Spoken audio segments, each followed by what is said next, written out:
But guess what? Mary stayed because she was open. She would fit in here at Fierce, I think, because she was open. And when you are open, God can trust you with his assignments. If you're closed off, he can't trust you with a God assignment because he knows you can't actually walk the path that he has for you. But if you're open, he can trust you. Verse 28, the angel went to her and said, "Greetings, you who are highly favored, the Lord is with you." I love that part because favor is for a purpose. Favor is not for status. So if you're sitting in your seat all comfortable and you're feeling cool and you're waiting for favor to rain down for you so you can be a celebrity or whatever, man, you're wasting your time. God is the only one who elevates. Amen. He's the only one that can give and take away. Favor is for your purpose, to make him look good. It's all about him. It's not about me. It's not about you. It's not about your status or where you think you should be. He gives you the open doors, but only through favor and when you start operating your purpose. Motherhood is about carrying Jesus to your generation. If you're saved, if you're born again and the Holy Spirit's within you, then you are just like Mary. You're a God carrier. You have been selected. You've been selected to carry Jesus to your generation. You've been selected to carry Jesus in the story of the cross to wherever your sphere of influence is, whether it's you're a teacher, you're a trainer, you're an educator, you're a marketplace, whatever your sphere of influence is, you're to be carrying God. You are truly a God carrier, just like Mary. And God is saying, can I get through you to reach this burning world? Will you be open like Mary was to actually conceive and carry me? Because guess what? There's cost associated with that. There's risk associated with that. Will you make room for him? My friend Cynthia just had a baby and she had to make room. Every time I saw her, she got bigger and bigger and bigger. Not as big as me. I looked like Dumbo. You could just like roll me around. But what I'm saying is I had to make room for the babies, right? My bed, Anthony, I was like, get out of the bed. I need room for like 35 pillows all around me. I needed to make room. My shoes, my feet, I couldn't fit. I needed bigger shoes. I needed like stride right, the wide kind. I needed to make room for the growth that was happening physically. And I'm telling you, you need to make room for the growth that's happening spiritually. So you can get where you need to be. God says, you have to grow to go. You can't go where you're not ready to. Many people say, when Anthony was giving that testimony, I was so happy for her. She's also a single mother. I don't know if you noted that. And I was just really, really happy for the God that came through. But a lot of us want things we don't have the capacity for. I mean, I'm guilty too. It's like every time I see, I don't really watch television because now it's like Netflix. But back in the day when I did watch cable and there'd be like commercials. Do you guys know what commercials are? They're still around, right? I don't know. I bet they are.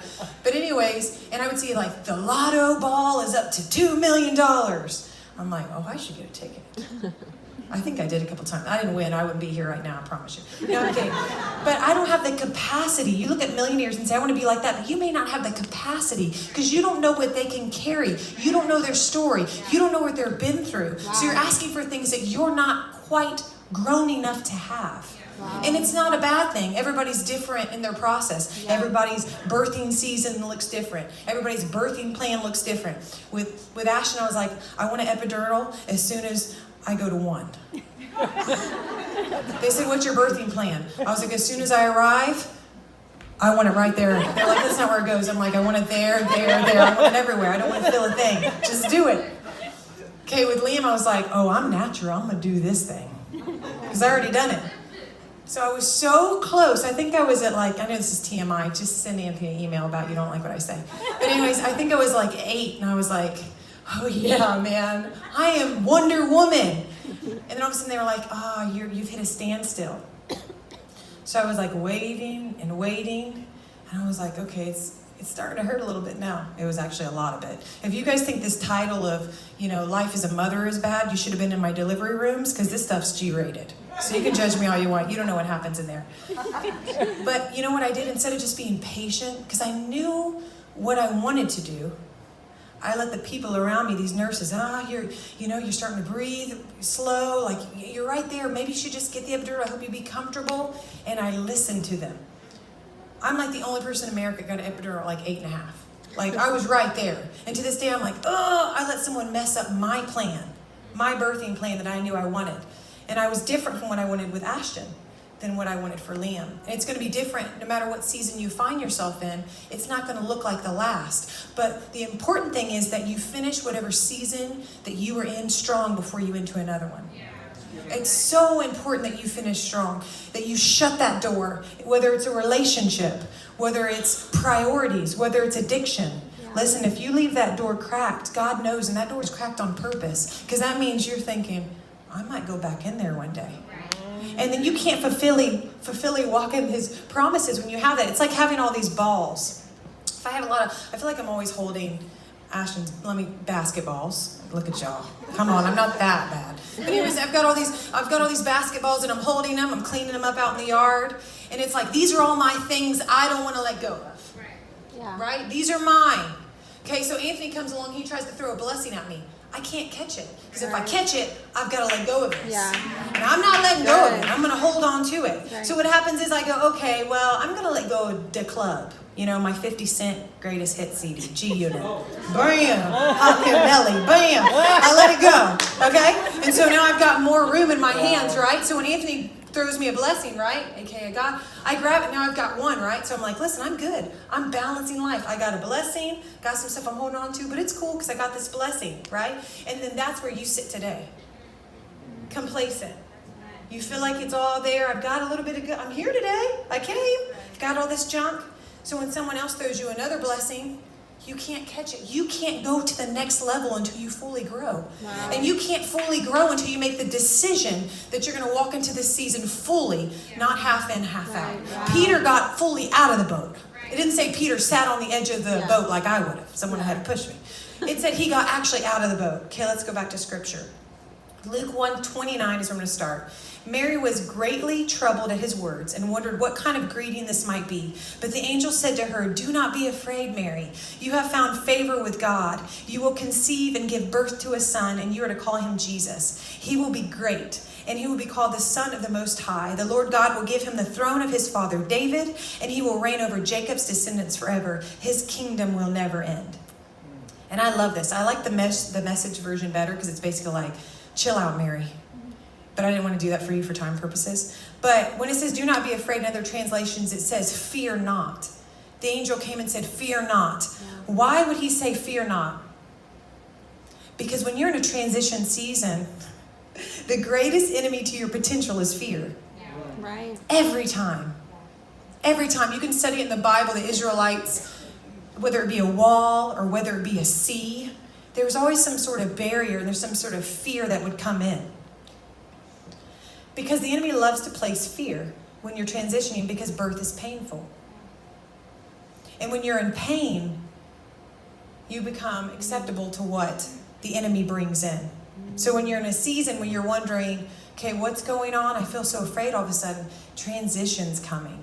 It's at those transition junctions in our life where you're able to look back and go, man, I was afraid over nothing. Because when you let God truly fight your battles, every time we sing that song, everybody gets like, I'm like, but then they go home and they live the same way. Because they like the emotionalism of us all getting hyped. Listen. But when you go home, you don't actually apply the principles and apply the word of what God's saying to you. It's just for a moment. And that's part of that growth that God's trying to say to you. And so the angel of the Lord comes to Mary and he says, hey, Mary, I don't want you to fear. I'm about to give you an assignment that's pretty serious. It's definitely going to interrupt your life. You're going to have to go tell Joseph that now you're pregnant before you guys even hooked up. So I'm sure Mary was like, I was the mother. And I'm sure Joseph felt the same thing. And he said, listen, your family could turn on you. I mean, the village could have stoned and killed her. And she chose to be open and take the assignment because you know what? She was ready to handle the cost that's associated with carrying Jesus. Are you ready to let go of some of those things? Friends, bad relationships, alcoholism, drugs, sex, pornography. It goes on and on and on. It could be pride. It doesn't have to be those things. It could be pride. It could be arrogance. It could be lying. It could be stealing. Are you ready to truly let go of those things? Because that's what it's going to cost you. Right.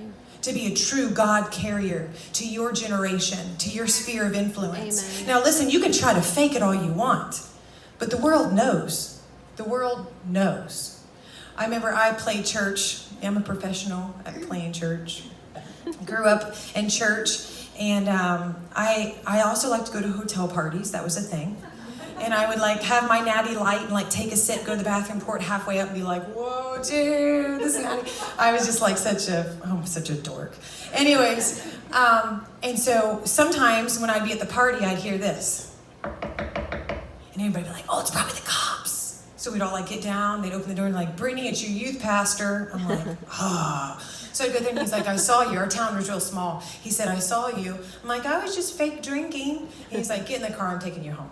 So he would be that accountability for me. But then what happens is there wasn't a lot of grace. And I think that's why Anthony and I come from a grace place. Because the churches we were raised in was really hardcore.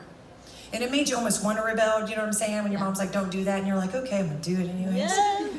And so they'd sit me down. I love to sing. They'd sit me down. I like to do dance. I know you guys can't see that, but I was really talented.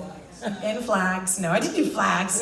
Anyways, and I would sit down, but you know how embarrassing it was for me to be sat down? Do you know how shameful I felt? Even when Anthony got Bailey's mom, Jessica, pregnant, and they made him go up in front of the church and apologize for what he had done. That sort of shame sticks with you. It kind of develops who you think your identity is. And so for me, I constantly lived in this bubble of playing church. And then when I would get caught, I'd get shamed. But you know what the real root was? I just didn't know Jesus for myself. Yeah. I listened to all the stories, and I sat here and I felt good, and I left, and I didn't apply it to my life. So my relationship with Jesus was surface, so I didn't know his voice. I couldn't tell it from my own. I couldn't tell it from the enemy. I couldn't tell it from a friend who told me what to do because I didn't know him for myself. And I'm telling you, don't trust what I'm saying about God. Learn him yourself. Yeah. And I'm talking about the secret place. And if you don't know what the secret place is, that's the place you go when you go to God and you don't ask for nothing. You don't come with an agenda. You just want to spend time with him. Yeah. And that's when the God assignments start to develop. Have you guys ever heard of like a but God list? So that's what happens when God really throws you out and does something really awesome with you. But you're like, but God. This. Well, I'm the queen of but God lists. I like lists in general. So even if they're negative, I'm like, oh, this is not really edifying. Why am I doing this? But I'm just doing it. But anyway, so when we drove down the grade and Anthony said, this feels different. We were coming to Camarillo and I told him no, because I liked the way things were in my life. Yeah. So I said, but God, where is even Camarillo? No offense. Like, what? I don't even know. What? It's in a valley? No, I'm from Orlando, okay? I loved Orlando. And I was like, but God, what if we come into this church and we start revival and other churches in the area don't like us? Well, check. Or if I was like, but God, we don't have the money we need to do to actually do what we want to do, the way we want to do it, our plan, right? But God, the church down the street keeps copying my ideas for merch. Okay. That's true. You can tag me on that. Anyways, but you know what? I'm not just the one that's only guilty for it. Moses did it. In Exodus 3, if you guys go read the story on your own, I'm not going to tell you the whole thing, but basically God appears to Moses in a burning bush, which is really cool. And he's talking to him, and God basically is saying to him, I need an open vessel because I'm going to do this and do that, and you're part of my plan. And Moses says, but God, I'm not an eloquent speaker. As if him speaking would change the way the seas were parted. But it's our mindsets. And so people go, I'm just humble. I'm humble. Like, God, I don't have all the time. You know, I don't have the gifts and talents like so and so. But you mistake humility for pride, because what you're actually saying is your limitations are greater than God's supernatural plan for your life. And what you're actually saying is your lack is greater than God's supernatural plans. And what he has for you and the potential and everything that he's got lined up meticulously for you. Oh, it doesn't matter because I'm so humble. No, you're prideful. Yeah. And listen, what happens with pride? Pride comes before the fall. And then it's a cycle. If you fell and now you're here again, you're like, man, life's a mother. I really like that title. And you're sitting and you're like, but God, I want more. When we humbly say, but God, I believe he's brokenhearted. because he says, man, there's nothing worse than when my kids give me excuses. It could be just me, Like if Ashton's, I'm like, why do you do so-and-so? Well, this happened. And I'm like, but I told you to do that. So make it happen, right? And God has grace for us, but at the end of the day, do you think he wants to sit around and hear your excuses all day long? And I'm not saying he's mad at you, but I'm saying, you guys, what is birthing in this church is something serious. Right. Pregnancy ain't a joke. Cynthia will tell you. That thing is long, all right? And what you're carrying isn't a joke. Carrying the cross isn't a joke. It's a reward. Yeah. It's a reward, and you can't walk in the fullness of it until you actually make the decision to do so. We've been taught to fear. We've been programmed to stay safe. I'm going to read some things, and I want you guys to finish this sentence, all right? Keep both feet on the ground. You can't have your cake. And eat it too. And you can. I've done that. If it's too good to be true. It's not. It's not. It's definitely not true. See, you guys have been programmed to stay safe. You've been programmed to not risk it all. That's why I love the disciples, man. They had nothing to lose. They picked up their mats and they followed him. And he created fishers of men that would go out and they would change the world. I mean, I want to be like that. They were all God carriers. But life is risky. At age 9, my dad, you guys know some of my testimony, my dad had left so many times by age 9. And this fight was really bad. Like, I knew it was really bad and he was mad and he had the potential to leave us again. And so I was kind of hovering around listening and also getting ready to have my mom's back because I'm a thug and I'm not going to let anybody talk to my mom some sort of way. And he left and I saw my mom cry. I heard her prayers, which I'd heard them through the years, but it was, that cry that's just down in your soul. And I wanted so bad to take it away from her. And I went outside. My mom said that when my dad's Dodge Silver truck left, I sat on the curb and I waited. She said it was about 3 hours till the sun went down. I realized he wasn't coming back. So I went back in. What did I do? I dusted myself off because I'm a survivor and act like it didn't bother me at all. And I learned at that time that marriage is risky. Marriage is risky. At age 22, it was the greatest day of Anthony's life when he got to marry me. Good for you, man. You married up. That's right, you guys can talk. But during that time, Anthony had helped get me off drugs and clean me up, and we started, man, we're in love with each other. And I'm like, if you guys ever know the story where I met Anthony, I basically went up to him and said, you're hot and I'm hot and we should be together. 13 years later, don't tell me that don't work. Don't tell me that don't work. When you know what God has for you, go claim it. Thank you, Jesus. Claimed, signed, sealed, delivered. Anyways, so I had been working on unforgiveness in my heart because I still had hatred for my father. I mean, I hated him. So much so where you get numb. You guys know that feeling? I don't even bring it up, right? You're just so numb. So I told Anthony, I'm trying to work on this forgiveness because I was praying to God one day and he said to me, I can't hear you because you have unforgiveness in your heart. And I was thinking, that's not fair. But it doesn't matter because I had unforgiveness so he couldn't hear me. And I didn't want that because I wanted a deep relationship with Jesus. So I got my dad's number and I called him and I just basically said, I'm working on forgiveness. I know we don't know each other, but I'm getting married. And I really want you to walk me down the aisle. And everyone was like, are you crazy? Why would you have him walk me down the aisle? He doesn't even know you. And I'm like, but I needed that. Yeah. And that's what I felt like I needed. So I asked him. And he said yes. And I told Anthony, I was like, okay, I guess he's going to walk me down the aisle. I guess we'll just meet each other for the first time again. This is going to be awesome. And my wedding day came and he didn't show up. And at age 22, I learned that forgiveness is risky. When Ash was little, he was diagnosed with hydronephrosis. You guys know this. He had a kidney disease, and they said he'd never play sports. And we didn't know if he was athletic at the time or not, but we were just speaking it into existence. You will play basketball in the name of Jesus because we like it. And if you're a cheerleader, it's going to be a problem. No, I'm kidding. I'm kidding. I love everybody. He can be what he wants to be, but he's the basketball player, okay?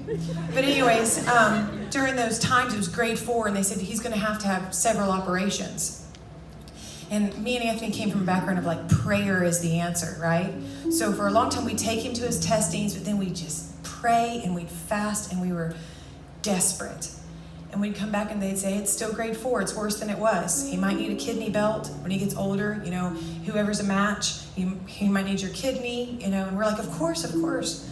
And as much as we prayed and we couldn't do anything about it, I learned that being a parent was risky. A few years ago, Anthony and I shared with you guys that we wanted to quit ministry because we had been really hurt with the church. And church hurt is the worst, right? Who's experienced church hurt? But not at Fierce, I know that. But no, everyone's susceptible to it. But it hurts. And so we had friends that turned their backs on us because we didn't want to be a part of the ministry anymore. And we had pastors, high-level pastors. If I told you, you'd be like, what? But I won't do that. I'll save that for another time if they mess with me. No, I'm kidding. But high-level people that we had poured into for years that never even called us to reach out or text us in our wilderness state. We felt like garbage. And I learned in that season that friendship is risky. And then standing here in front of all you guys today, it helps that the lights are in my face because I can't see a lot of you. We don't know who's going to come every week. We don't know. Thanks for the lights. As if I wasn't nervous enough. Thank you, Eric. Now I can see everyone. We don't know who's going to come every week. We don't know if anyone's going to come. The first time we had service, we stepped out and I told Anthony, I said, all that matters is that you and I are here. And we're doing what God told us to do. It's a faith walk. I don't know if people will give. I don't know if, you know, the hatred for revival will finally dissipate in this county and God can have his way. Or I'm pretty sure it's going to be an uphill battle the whole time. And I'm learning that ministry is risky. We live our lives as though we're trying to get to death safely. Listen, death is inevitable. But what we do now is what matters. And the good thing for you and I is we're not a product of time. We're a product of eternity. So we live forever. We live forever with Jesus. He's called you for such a time as this. And he's given you all the gifts and all the talents. And you're waiting saying, I want some of that. I'm ready.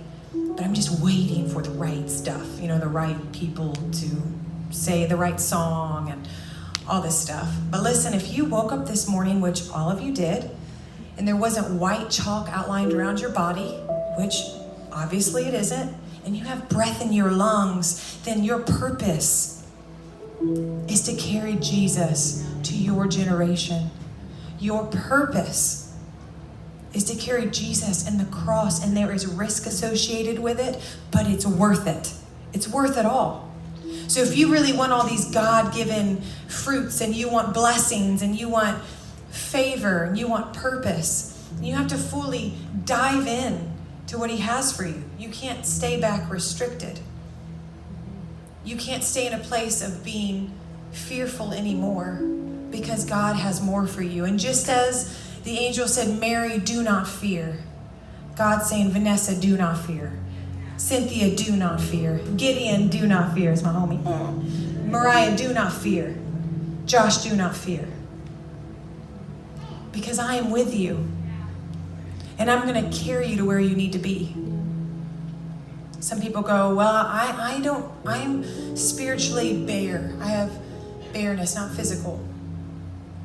And you say, I don't know what my purpose is. Well, let me tell you, everyone's purpose is pretty simple.